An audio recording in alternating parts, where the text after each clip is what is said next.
Dan pemirsa, untuk membahas kasus ini lebih dalam sudah bergabung bersama kami Asep Irawan, pakar hukum pidana. Selamat siang Pak Asep. Selamat siang Mbak Setani. Baik Pak Asep, kalau kita melihat kasus ini, polisi sudah berulang kali gagal berupaya menjemput paksa tersangka MSA, bahkan hari ini pun hingga saat ini dari informasi rekan kami di lapangan masih berlangsung proses negosiasi. Bagaimana Anda melihat proses pidana yang sangat berlarut-larut ini terhadap tersangka pencabulan MSA? Sekali lagi ini kejahatan seksual, peristiwanya sudah hampir 2 tahun lebih. Harus ada tindakan keras, tegas, ya, tuntas dari pihak penyidik. Kalau ini dibiarkan berlangsung, dikhawatirkan ada korban-korban lebih lanjut. Artinya ada pembiaran terhadap pelaku kejahatan seksual ini. Kalau sekarang pihak kepolisian sudah mengerahkan dibantu oleh Polda, suka tidak suka ya sekarang kalau mereka tidak mau menyerahkan ya dengan cara tegas harus diambil tuh si tersangka ini, karena ini kejadiannya kan tidak sekali dua kali, lebih berkali-kali, apalagi yang bersangkutan melakukan perbuatan-perbuatan tidak hanya kekerasan seksual, kan ada pelawan terhadap petugas, timnya membawa senjata tajam, kemudian juga narasi-narasi yang menantang kepolisian. Artinya kewibawaan hukum, penegakan hukum harus ditegakkan, jangan sampai kalah oleh para penjahat-penjahat seksual ini kan. Baik, tapi kita lihat bahwa memang sepertinya ada keseganan dari petugas kepolisian terhadap ayah dari tersangka yang bisa dikatakan memang merupakan tokoh agama di wilayah tersebut. Bagaimana kemudian seharusnya polisi bersikap dalam hal seperti ini? Ya, ini perkara yang sensitif karena menyangkut pesantren, tokoh agama tertentu yang disegani di wilayah tersebut. Tapi kan sekarang yang melakukan perbuatan hukum bukan pesantrennya, bukan agamanya, bukan keyakinannya, tapi oknum dari si yang bersangkutan tersebut telah melakukan kejahatan seksual tidak sekali, berkali-kali. Jadi masyarakat supaya memahami, terutama di lingkungan sekitar, yang dilakukan ini bukan terhadap pesantrennya atau institusinya, tapi kepada personalnya melakukan perbuatan ya tadi kekerasan seksual, dan itu tidak sekali tapi berkali-kali dan waktunya udah lama. Jadi kalau selama ini dikembangkan narasi-narasi atau provokasi bahwa ini adalah seolah-olah terhadap komunitas tertentu atau kearifan tertentu, tidak. Ini perbuatan seseorang oknum yang kebetulan ada anak seorang kiai berpengaruh. Nah makanya tapi bersyukur detik-detik terakhir ini kan kalau tidak salah tadi ikutin perkembangan ayahnya memberikan silahkan ya. Tapi saya pikir harus hari ini juga saya pikir supaya hukum ditegak dan berwibawa ya. Ditangkap, suka nggak suka. Kalau memang keberatan dari yang bersangkutan silakan pra peradilan, kalau ada salah penangkapan. Ya, ayah tersangka mengatakan akan mengantarkan anaknya sore ini ke Polda. Namun apakah polisi harus mempercayai begitu saja perkataan ini lalu menarik mundur petugasnya atau seperti apa, Pak Asep? Kira kejadian ini kan tidak sekali dua kali ya, berapa kali-kali janji-janji bahkan menyatakan tidak boleh ditangkap. Lah sekarang akan menyerahkan. Saya kira penegak hukum lebih tahu soal gini kan, udah mengerahkan 800 lebih orang. Kalau tiba-tiba dijanjikan akan menyerahkan, saya kira jangan maulah. Saya kira udah berpengalaman polisi menghadapi orang-orang yang sedang menjanjikan terlepas siapapun. Ya karena ini udah upaya paksa tidak ada lagi kompromi, tidak ada lagi mediasi. Apalagi ini upaya paksa terhadap penangkapan orang yang ngengkel. Seperti apa dampaknya kasus yang berlarut-larut ini terhadap kasus kekerasan seksual lainnya di Indonesia? Ya, pembelajaran bagi siapapun, hukum itu tidak bicara kepastian, tidak hanya yang bersangkutan harus diproses, tapi harus ada keadilan, terutama bagi korban-korban yang diperlakukan. Kan tadi saya katakan tidak hanya satu, tapi lebih dari satu yang diperlakukan, bahkan terhadap anak di bawah umur ya. Makanya berlaku Undang-Undang Perlindungan Anak, ada perlindungan. Yang lebih penting lagi adalah kemanfaatan. Jangan yang bersangkutan menyebarkan bibit virusnya kan. Kita khawatirkan setelah itu kan, karena ini berkali tidak sekali. Kalau ini didiamkan, habatnya yang bersangkutan dengan congkak, dengan angkuhnya ya menantang aparat, kemudian nanti masyarakatnya mengancam, terjadi kan ancaman tidak ada pada keluarga korban, termasuk pada teman-teman penggiat-penggiat anti kekerasan seksual itu kan dilakukan. Yang saya tahu itu ancaman-ancaman kan tidak hanya fisik atau psikis kan, melalui media, melalui ketemu, itu ancaman yang membahayakan keamanan. Artinya kalau ada pembiaran terhadap yang bersangkutan tidak ditindak tegas bahkan keras ya, sekarang tidak diambil secara paksa, khawatir ini akan berkembang, khawatir menjadi suri teladan, menjadi contoh yang tidak baik bagi pelaku-pelaku. Sedangkan kejahatan seksual di lingkungan entah keagamaan, entah pendidikan, itu kan tidak hanya 1-2, banyak jumlahnya, dan kejadiannya berulang-ulang. Ya, dan yang menjadi sorotan lainnya adalah bagaimana upaya polisi melakukan jemput paksa dihalangi oleh ratusan orang yang disebut sebagai pendukung dari pondok pesantren ini. Adakah kemudian potensi pelanggaran pidana lain yang terjadi dalam, kalau kita lihat ada upaya melindungi dari tersangka? Jadi siapapun ketika proses penyidikan, penangkapan dihalang-halangi, mereka adalah kriminal, berlaku pasal 221 KUHP. Jadi siapapun yang menghalangi proses penyidikan, penangkapan, itu adalah kriminal, dan itu harus diproses. Dan saya kira polisi telah melakukan tadi penangkapan terhadap beberapa simpatisan atau kelompok-kelompok tertentu yang dihadirkan oleh tersangka di situ. Tapi ternyata saya kira kita harus apresiasi kepada pihak kepolisian, udah tegas juga kan mereka ditangkap-tangkapin, jangan sampai ini kan berkelanjutan ya. Tapi sekali lagi siapapun ya, profesi apapun ya, derajat apapun, kalau menghalangi proses penyidikan adalah kriminal. Ya, upaya jemput paksa sudah pernah gagal sebelumnya. Apa kemudian yang akan terjadi, Pak Asep, jika upaya hari ini pun kembali menemui kegagalan? Saya kira berharap hari ini adalah hari ujungnya terakhir lah. Kita tidak berharap gagal ya, karena yang bersangkutan kalau lihat perkembangan ada di wilayah tersebut, kecuali yang bersangkutan lolos dari lubang tikus. Tapi masyarakat harus membantu. Kalau misalkan sekali lagi, tapi kita tidak berharap kalau sampai gagal, saya pikir penegakan hukum dipertaruhkan satu. Kedua, dipertaruhkan nama baik masyarakat di situ. Sejauh mana masyarakat itu membantu penegakan hukum? Apakah menjadi korban berikutnya? Baik, Pak Asep, di awal tadi Anda memang sempat menyebutkan bahwa ini merupakan tersangka pencabulan, tidak ada kaitannya dengan keluarga maupun pondok pesantrennya. Namun ada juga yang berpendapat bahwa Kementerian Agama harus ikut mensanksi pondok pesantren tersebut. Tanggapan Anda seperti apa?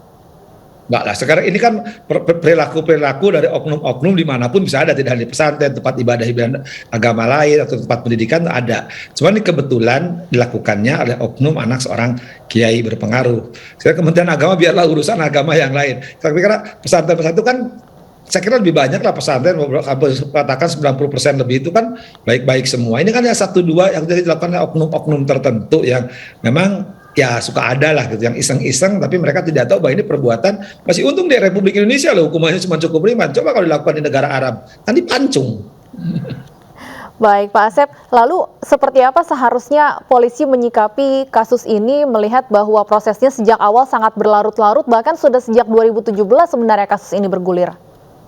Ya, sekali lagi kan proses hukum itu depan hukum sama, ada aturannya, proses pemanggilan ya, diatur di KUHP 112. Artinya dipanggil pertama secara sah dan patut.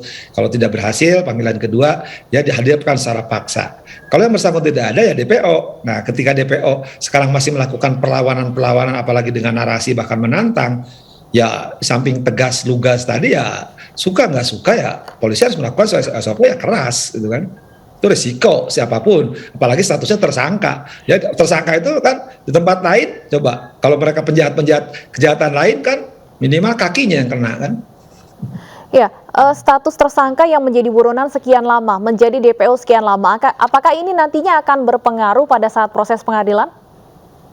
Ya, nah yang pertama jelas karena yang menghambat proses proses hukum, jadi mulai penyidikan mungkin juga nanti di penuntutan, ini akan memberatkan yang bersangkutan. Artinya yang bersangkutan tidak mengakui terus terang, ya berbelit-belit, bahasa hukumnya saya kata berbelit-belit ya, memperhambat proses penyidikan, penuntutan, bahkan mungkin di pengadilan. Yang kita khawatirkan nanti di pengadilan ya akan dilakukan kembali. Ini justru akan memperberat yang bersangkutan hukumannya. Tapi kalau yang bersangkutan misalkan memproses dalam proses ini memperlancar, tidak susah, misalkan apalagi misalkan mengakui dengan terus terang, apalagi taubat, tidak mengulangi perbuatannya, justru itu meringankan. Justru ketika sekarang narasi dikembangkan bahwa ini adalah fitnah, saya kira lihat di pengadilan kan haknya.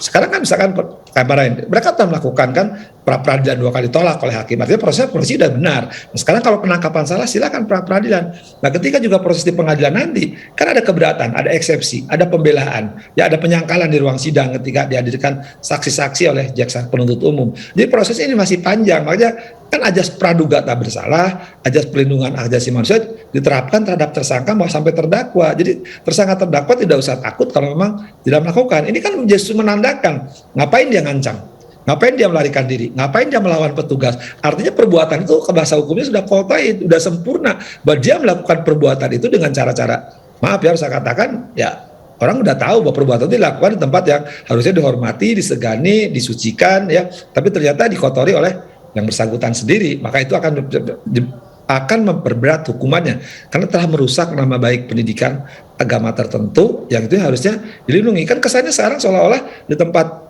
ya pendidikan agama itu terjadi pencabulan, perkosaan, kekerasan seksual, dan fakta itu saya tidak hindarkan kan, boleh katakan toh itu kita mengalami kan kasus-kasus beberapa wilayah, Sukabumi, Bandung menggemparkan kasus Bandung, mereka dilakukan di tempat-tempat yang mengatasnamakan tempat ibadah, tempat pendidikan agama, tapi dirusak oleh kaum berdebah ini kan. Iya, seperti yang Anda sebutkan tadi, semua orang sama di mata hukum. Sayangnya memang pihak keluarga berulang kali menyebut bahwa ini merupakan masalah keluarga, fitnah, dan berbagai alasan lainnya. Bagaimana kemudian seharusnya pihak keluarga ini bersikap dengan kita melihat kasus ini sudah masuk status MS-nya pun sudah menjadi tersangka saat ini? Ya, sekarang kita bisa memahami lah perasaan orang tua terhadap anaknya, terhadap keluarganya. Tapi kan sekarang terang benderang kejadiannya. Kalau sekali oke lah mungkin tanda petik ya oleh fitnah, misalkan pencemaran nama baik dan sebagainya. Tapi kan kalau kejadiannya berulang-ulang dan proses penyidikan terhadap yang bersangkutan, ya, proses udah pra peradilan, oleh pra peradilan ditolak. Artinya apa? Bahwa prosedur polisi ya menangkap yang bersangkutan itu benar. Soal sekarang itu adalah urusan keluarga, urusan fitnah, makanya saya bilang kesempatan yang bersangkutan untuk menghadapi persoalan ini dibuktikan di pengadilan. Kan dia punya hak sendiri untuk menyangkal, haknya didampingi penasihat hukum. Bahkan saya katakan di tempat lainnya, saya ngajak ke Polnas dan beberapa teman-teman saya, kalau memang kepolisian melakukan hal misadministrasi atau salah penyidikan, kami akan mendampingi kok secara gratis ya. Kalau memang ada kesalahan dari penegak hukum, karena kita takut fitnah nama baik lembaga keagamaan dirusak ya oleh misalkan tanda petik oknum-oknum tertentu.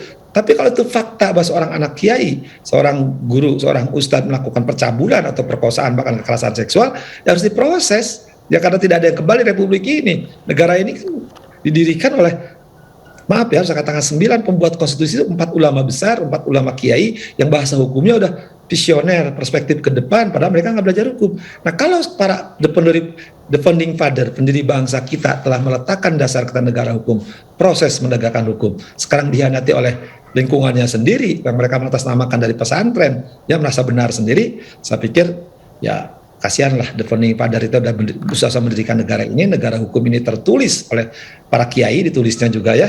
Nah sekarang kalau lingkungan kiai dengan pesantren masih melindungi keluarganya, walaupun itu salah, sekali lagi ya janganlah.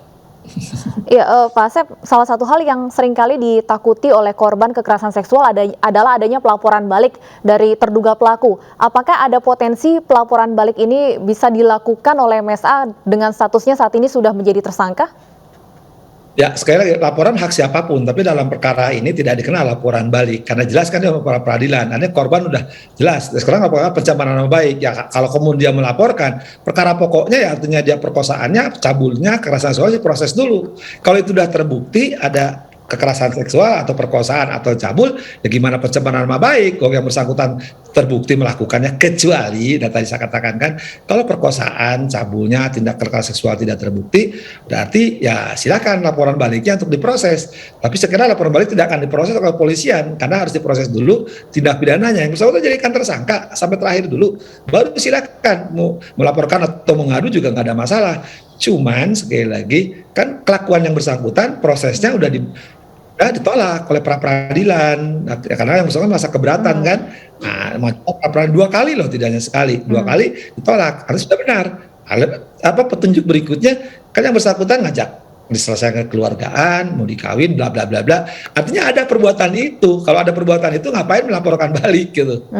Artinya para korban saat ini tidak perlu takut ya adanya pelaporan balik karena saya yakin tentunya ini memberikan tekanan lebih melihat proses penangkapan yang berlangsung alot hingga saat ini. Betul Stefani. Jadi sekali lagi ini kita harus memberikan perlindungan terhadap para korban. Kalau perkosaan, cabul, kekerasan seksual itu kan relasi kuasa. Artinya mereka yang punya kekuasaan ya berada di atas sehingga mereka susah pembuktiannya dan mereka akan melakukan segala cara. Banyak kejadian-kejadian ya kekerasan seksual. Apalagi contoh tuh saya di kampus tuh di Riau kan dibebaskan karena buktinya kurang.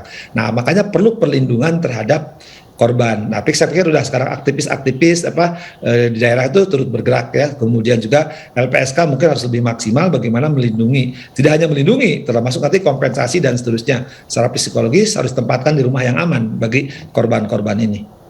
Baik, Pak Asep, informasi terakhir yang kami terima, negosiasi polisi dengan pemimpin Ponpes Sidikiyah masih berlangsung alot dan polisi menyebutkan akan bertahan menduduki Ponpes sampai MSA benar-benar diserahkan. Sudah tepat langkah polisi ini? Tidak boleh kalah dengan terduga tersangka kekerasan seksual maksud kami? Saya kira kita apresiasi dan tepat yang dilakukan kepolisian. Saya kira udah tepat aja, bahasa hukum tepat dan benar. Artinya yang bersangkutan kepolisian itu sudah melakukan upaya paksa, yang bersangkutan ada.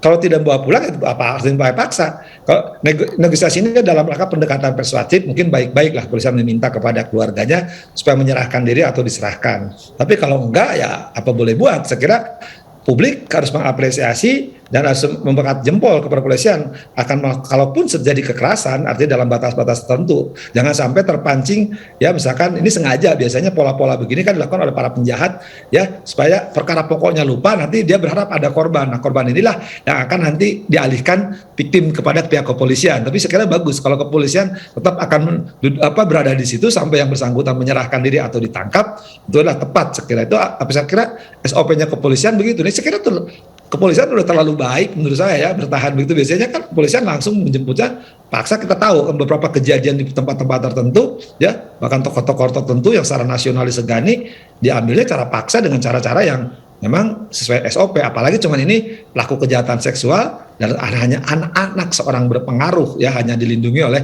ayahnya dan keluarganya. Iya, jika memang negosiasi masih berlangsung alot, apakah polisi berhak untuk melakukan penggeledahan secara paksa meskipun ada penolakan dari pihak keluarga? Ya, namanya upaya paksa, dipaksa. Ya, entah penyitaan, entah penggeledahan, ya, sepanjang diizinkan oleh pengadilan, ya pasti. Apalagi ini penangkapan, kan awalnya penangkapan tanpa paksa kan akan diambil oleh polisi dengan cara apapun, gitu kan. Jadi ketika nanti kepolisian secara tegas bahkan keras, publik harus memahami bahwa tindakan ini sekali lagi terpaksa dilakukan oleh pihak kepolisian demi tegaknya hukum. Jangan penegakan hukum kalah oleh para pelaku ya kejahatan seksual gitu. Ya, sebelumnya juga disebutkan ratusan pengikut sudah diamankan karena berupaya menghalang-halangi upaya polisi menangkap tersangka. Apa kemudian pelanggaran pidana yang bisa dikenakan kepada para supporter atau pendukung yang sudah diamankan ini? Para simpatisan yang menghalangi penyidikan, tadi KUHP pasal 221 menghalangi proses penyidikan. Mereka bisa diproses dan harus dijadikan tersangka. Ini pembelajaran bagi siapapun ketika penegak hukum mau memproses dan dihalang-halangi, ya pidana berlaku bagi siapapun. Dan pembelajaran, kita kan pengalaman, kalau di Jakarta itu kan kita lihat anak-anak saya itu mahasiswa kalau ngelawan sama petugas kan dibawa ke Polda atau ke Barreskrim. Dan mereka harus diproses di sana kan. Karena apa? Lawan petugas kan, bayangin ya, kaum intelektual aja dilakukan gitu, apalagi misalkan ini orang-orang tertentu yang memang yang dirinya kejahatan ya, orang yang membela kebaikan, kebenaran atau berbeda pendapat dengan pemerintah aja ya diproses kan. Nah apalagi ini membela kejahatan, masa tidak diproses? Ya, perlu diapresiasi seperti yang Anda sampaikan tadi, upaya polisi yang mengatakan akan terus berada di Ponpes sampai tersangka diserahkan. Jika memang kemudian masih juga menemui kebuntuan hari ini, bagaimana dampaknya terhadap kewibawaan polisi khususnya di Jawa Timur? Ya, saya yakinnya kalau terdakwa masih ada di lingkungan pesantren, pasti hari ini akan diambil oleh polisi.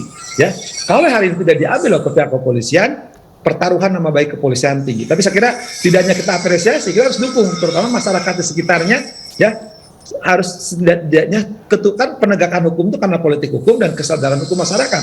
Nah, di masyarakat sekitarnya ya turut membantu. Kalau istilah kita itu kan pagar betis ya, pagar betis atau siskamling. Jadi ketika ada kejahatan, ada penjahat di situ, jangan sampai lolos. Jadi masyarakat sekitarnya jangan melindungi pelaku kejahatan seksual ini. Ya, jadi polisi ya harus dibantu, tidak hanya diapresiasi, dibantu karena betul-betul sudah maksimal menurut saya kan. Jadi hari ini kalau ada yang bersangkutan di wilayah pesantren, suka nggak suka harus ditangkap dan dibawa ke markas kepolisian. Ya, jangan sampai, kita berharap tidak sampai lolos lah. Tapi kita berharap sangat ya. Untuk kalau tadi kalimat dari orang tuanya akan menyerahkan, ya sudah serahkan aja lah sekarang. Tadi kepolisian juga aman kok menurut saya. Apalagi kan dapat perhatian publik. Nah, saya juga mengimbau misalkan ke penasihat hukumnya, penegak hukumnya, diberilah pemahaman bahwa proses hukumnya ini akan berjalan baik dan benar gitu. Ini kan menjadi perhatian tidak nasional loh. Saya perhatikan juga dunia internasional memonitor kejadian ini di Republik ini kan. Jangan sampai kita jadi bahan cemoohan gitu kan. Dan yang cemoohan itu kan yang rugi nama baik pesantren, wilayah tersebut, bahkan lebih jauh nama agama Islam akan rusak gara-gara merasa benar sendiri. Ya, selain pendekatan hukum bahwa kemudian ratusan simpatisan sudah diamankan dan seperti yang Anda sampaikan tadi juga bisa terancam hukuman pidana. Pendekatan seperti apa yang bisa dilakukan polisi kepada masyarakat supaya tadi seperti yang Anda sampaikan Pak Asep bisa membantu proses yang saat ini sedang diupayakan oleh polisi di sana? Ya, saya kira kalau penegakan hukum udah jalan maksimal, saya kira udah sesuai SOP. Nah, sekarang mungkin pendekatan ya persuasif. Artinya kita berharap tokoh-tokoh yang berpengaruh di Jawa Timur, terutama ulama-ulama besar yang kita hormati, para pini sepuh, para kiai, para habib, para tokoh-tokoh agama yang memang sangat-sangat disegani untuk mendekati mungkin keluarga tersebut, bahwa proses ini kita kawal sama-sama. Jadi artinya ada orang-orang berpengaruh di wilayah itu, seperti Habib Maulana dan para banyaklah tokoh-tokoh yang disegani di wilayah Jawa Timur. Kita dari organisasi keagamaan semacam NU atau organisasi keagamaan lainnya untuk membantu mungkin bahwa ini persoalan hukum bukan persoalan agama. Nah, maka mungkin ya kan ada contohnya di keyakinan agama yang kami anut itu kan, Nabi Muhammad aja Rasulullah menyerahkan anaknya. Kalau salah silahkan potong tangan. Nah, apalagi ini ya di pesantren di wilayah hanya di wilayah Jombang. Saya kira wilayah tokoh-tokoh ulama di Republik ini saya kira untuk memberikan pendekatan persuasif pada keluarga bahwa ini adalah proses hukum, kita jalani aja gitu. Itu kita sangat berharap ya, karena saya kira polisi sudah sabar, menurut saya sangat-sangat sabar gitu kan dalam ini ya, dan saya kira harus hari ini diselesaikan. Kalau nggak diselesaikan besok kan berulang ya, apalagi kalau sekarang nggak berhasil besok pasti akan mengulangi karena pernah kejadian hari ini tidak berhasil ya, nunggu mediasi-mediasi, nunggu pembicaraan-pembicaraan, nunggu janji, ini udah 2 tahun lebih loh. Iya, Pak Asep, seperti yang Anda sampaikan harus selesai hari ini ya. Mungkin terakhir apa yang ingin Anda sampaikan, apa yang harapan Anda terhadap kasus ini supaya tidak kembali berlarut-larut dan tidak kembali upaya jemput paksa ini harus berulang-ulang dilakukan oleh polisi? Ya, siapapun menghadapi persoalan hukum tidak usah takut ya, karena ajas praduga tak bersalah, kemudian perlindungan ajasnya dilindungi. Jadi ketika yang bersangkutan sekarang menghadapi proses sehingga polisi mengerahkan lebih dari 800 personel di lapangan, ya hadapi sajalah gitu kan. Nah, karena apa? Ini akan menjadi bahan cemoohan, bahan tertawaan, bahkan hinaan nanti pada yang bersangkutan. Dan yang bersangkutan mungkin keluarga besar bersangkutan, nama baik pendidikan yang bersangkutan, bahkan lebih jauh lagi nama keyakinan agama yang dianut oleh yang bersangkutan, itu kan yang kena semua. Tapi kalau ini tidak dihadapi ya dengan cara baik, ya dampaknya akan lebih besar. Kesan bahwa di pesantren cabul itu adalah nyata gitu kan. Baik, jangan sampai justru ada dampak yang lebih besar dan pondok pesantren ini ikut terkena imbasnya. Terima kasih Pak Asep, pakar hukum pidana, sudah bergabung bersama kami di Breaking News.